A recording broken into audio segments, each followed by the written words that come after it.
আরে কি গো, আর কত দেরি করবে? আরে এরপর তো সরস্বতী পুজোর বাজারে আর ভালো জিনিস কিছুই পাওয়া যাবে না। আমি পারছি না, আমি আর পারছি না। কেন, কি হলো আবার? তোমার মা বাবার চাহিদা নিয়মের বাড়াবাড়ি, বাতিকার নেওয়া যাচ্ছে না। দেখো, দাদা বিয়ে করেনি, আমাদের দু ভাইয়ের মধ্যে শুধু আমারই বিয়ে হয়েছে।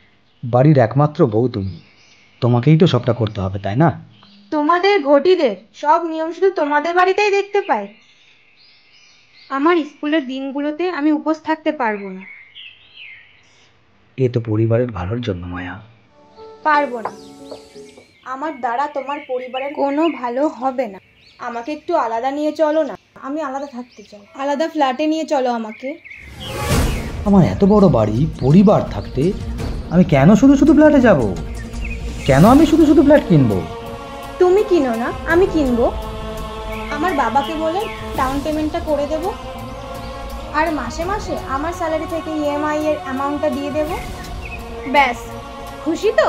এবার তো চলো। ফ্ল্যাটটা কি তোমার বাপের বাড়ির পাড়াতে নেবে বৌমা, তাই তো?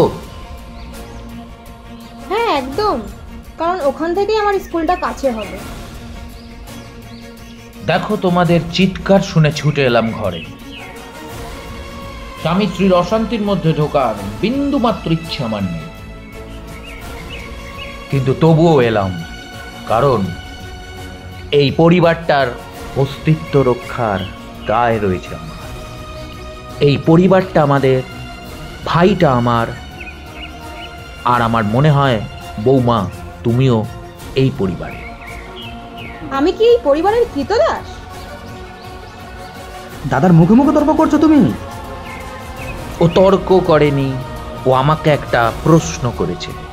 দেখো বউ, কৃতদাস এখানে কেউ কারোর নয়। যেমন তুমি এই পরিবারের, আমার বাবা মার, আমার ভাই অর্থাৎ তোমার স্বামীর কৃতদাস নও, তার কথায় শুনতে চলতে বাধ্য নও। ঠিক তেমনই আমার ভাইও, তোমার স্বামী, সেও কিন্তু তোমার কথায়, তোমার পরিবারের কথায় চলতে বাধ্য নয়। কারণ ব্যক্তি স্বাধীনতা প্রত্যেকের আছে। ব্যক্তি স্বাধীনতা? ব্যক্তি স্বাধীনতা থাকলে আপনি না বলে ঘরে ঢুকে আসতে পারতেন। এনাফ ইজ এনাফ মায়া।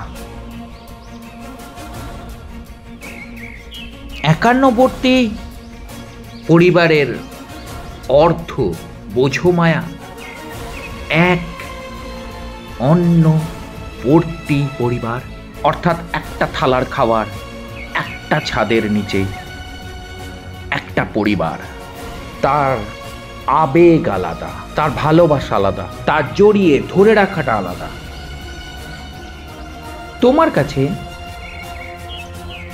এর পরে কি? কারণ ভাই যদি এই পরিবার ছেড়ে না যায়, না যেতে চায়, what is your next option, next way out? তুমি কি ভাইকে ডিভোর্স করবে?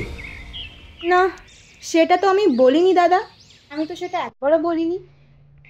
তাহলে আমার অস্তিত্ব এ বাড়িতে কোথায় দাদা? বলুন দাদা। Good question. এই প্রশ্নের আমি তোমাকে দেব। বাজারটা করে আসো, তারপরে তোমাকে এই প্রশ্নের উত্তরটা আমি দেব। আর অবশ্যই শোন, আর বাজারে গিয়ে মায়ার পছন্দের জিনিসগুলো কিন্তু মায়াকে কিনে দিবি, ঠিক আছে? দেখেছো, এই না হলে বেস্ট ভাসু। তবে মায়া, আমার জন্য কিন্তু তোমাকে একটা কাজ করতে হবে। বলুন দাদা। আমার জন্য তোমাকে 200 গ্রাম আঙ্গুর কিনতে হবে, 100 গ্রাম ওই থোকা আঙ্গুর, আর 100 গ্রাম ওই ছাড়া ছাড়া খুচরো যে আঙ্গুরগুলো হয়। দেখো, ভাই কিন্তু মনে রাখতে পারবে না, এই ব্যাপারটা কিন্তু তোমাকেই মনে রাখতে হবে। বাবা মাকে আমি সামলে নেব, ঠিক আছে? মনে রাখতে পারবে তো? পারবো। তাহলে আর দেরি করো না, এরপরে বাজার বন্ধ হয়ে যাবে। যাও যাও যাও যাও যাও।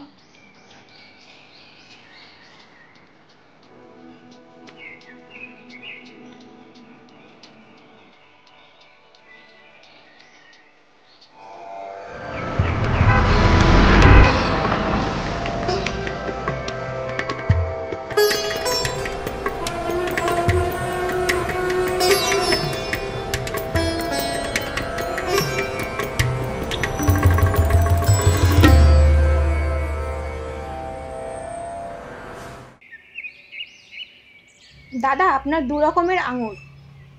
এইটাতে আছে আপনার ভাঙা খুচরো আঙুর, এইটাতে আছে আপনার থোকা আঙুর। বাহ, থ্যাংক ইউ। তা কত পড়লো দাম? দাদা, বাজারে তো দামের আগুন জ্বলছে। তাই? হ্যাঁ। কিরকম? থোকা আঙুর 600 টাকা কিলো, আর ভাঙা খুচরো আঙুর 300 টাকা কিলো। এরকম কেন? মা, থোকা আঙুরের তো আসল সৌন্দর্য দাদা, তার জন্যই তো আজকে থোকা আঙুর 600 টাকা কিলো নিল। ভাঙা আঙুরের তো অত স্বাদ থাকে না, তো তার হাফ দাম 300 টাকা কিলো নিল। আচ্ছা আচ্ছা, হাফ দামও নয়, হাফ দামেরও নিচে।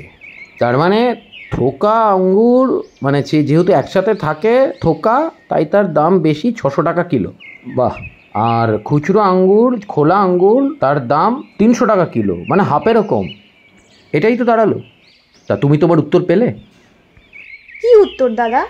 এই যে 51বর্তী পরিবার ছেড়ে নিউক্লিয়ার ফ্যামিলি হওয়ার একটা পোকা ঘুরছে তোমার মাথায়, অর্থাৎ আসল বাড়ি ছেড়ে আলাদা ফ্ল্যাট নিয়ে চলে যাওয়ার যে পরিকল্পনা, তার প্রশ্নের উত্তর পেলে? না দাদা। আমাদের এই যে ব্যক্তিগত জীবনের ব্যক্তিগত সম্পর্কগুলো না, সব ওই থোকা আঙ্গুরগুলোর মতো।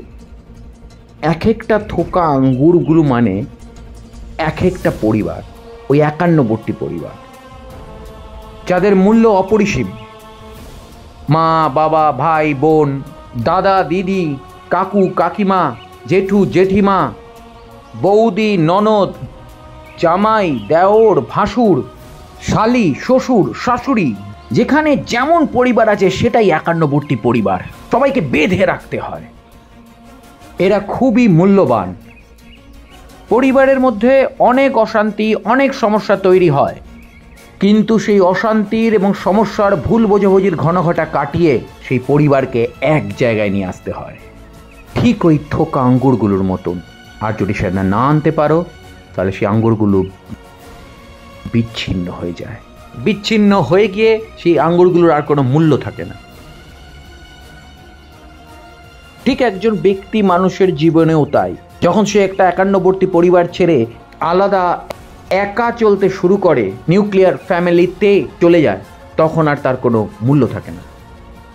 এই থোকা আঙ্গুর আর এই খুচরো আঙ্গুরের পার্থক্যটা যদি বোঝা যায় না, তাহলে হাজার হাজার 51বর্তী পরিবার বেঁচে যায়, ভাঙে না। এটাই তোমাকে বোঝানোর ছিল আমার। সত্যিই দাদা, এইরকম ভাবে আগে কোনোদিনও কেউ বোঝায়নি। এই কারণেই তো আমি দাদা। কি জানো বৌমা, আমার ভাইটা এই পরিবার থেকে বিচ্ছিন্ন হয়ে গেলে না, বাঁচতে পারবে না। তুমিও পারবে না ওকে বাঁচাতে। আমি তো ওকে চিনি, ও মানসিকভাবে খুব ভেঙে পড়বে। তাহলে আমার কি হবে দাদা? সংসার সুখের হয় রমণীর গুণে। এই কথাটা সারা জীবন মনে রেখো। বাকি আমার বাবা মার সাথে, অর্থাৎ তোমার শ্বশুর শাশুড়ির সাথে কথা বলার দায়িত্ব আমার, যাতে তোমার ওই নিজেকে তাদের নিয়ম বাতিকের বেড়াজালে আবদ্ধ এই কৃতদাস হিসেবে মনে না হয়। ঠিক আছে দাদা, আপনার কথা শুনবো, আলাদা হব না। একদম একদম। এই বাড়িতেই থাকবো। তবে আমার একটা শর্ত আছে দাদা। আবার কি শর্ত? সরস্বতী পুজোর পরে বলবো। ঠিক আছে, যাও।